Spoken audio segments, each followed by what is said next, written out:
Bonjour à tous. Aujourd'hui, doués d'une nature supérieure. Mais nous sommes citoyens des cieux, d'où nous attendons aussi comme sauveur le Seigneur Jésus-Christ, qui transformera le corps de notre humiliation en le rendant semblable au corps de gloire par le pouvoir qu'il a de s'assujettir toutes choses. Il y aura bientôt un nouveau ciel et une nouvelle terre, où la justice habitera. Le Seigneur m'a montré que nos forces physiques, mentales et morales seront tous sous la directive du Saint-Esprit, formées afin de mener l'œuvre à bien en toute pureté, en toute bonté, sans tisser un seul fil de la science de Satan qui abîmerait le dessein que le Christ nous a donné. Les forces et les facultés qui ont été sanctifiées dans la droiture seront utilisées, décuplées et préparées pour accomplir les tâches confiées par le ciel. Celui qui a utilisé les 2 talents confiés dans cette vie montrera dans l'avenir que ces talents n'ont pas été corrompus. Ils seront employés sur un plan plus ample et plus noble dans la vie future. Un certain travail a été assigné à chaque homme. Ceux qui sont participants de la nature divine, en fuyant la corruption qui existe dans le monde par sa convoitise, mèneront une vie purifiée en cette époque de préparation pour la vie plus noble.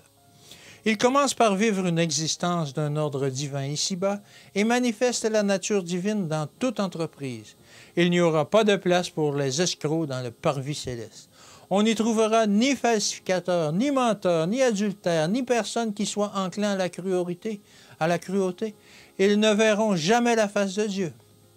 Lorsque le Christ reviendra, il prendra ceux qui ont purifié leur âme en obéissant à la vérité. Certains, à présent actifs, descendront dans la tombe, et d'autres seront vivants et transformés autour du Christ.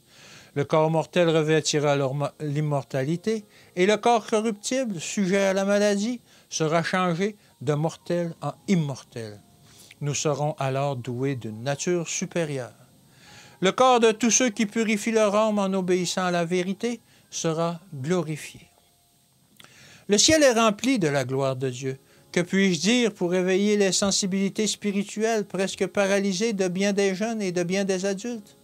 Comment rompront-ils l'envoûtement du séducteur rusé afin de pouvoir se rendre compte des pertes qu'ils subissent en n'utilisant pas toutes les ressources de leur esprit, de leur âme et de leur force pour observer les commandements de Dieu? Comment emploieront-ils sincèrement tous les dons qu'il est possible d'acquérir par une action spirituelle sanctifiée, afin qu'ils puissent être préparés à devenir des membres de la famille royale, perfectionnant leur caractère chrétien pour le noble emploi qui lui est réservé là-haut. Que Dieu vous bénisse et qu'il vous garde aujourd'hui. Et je vous dis encore une fois, à demain.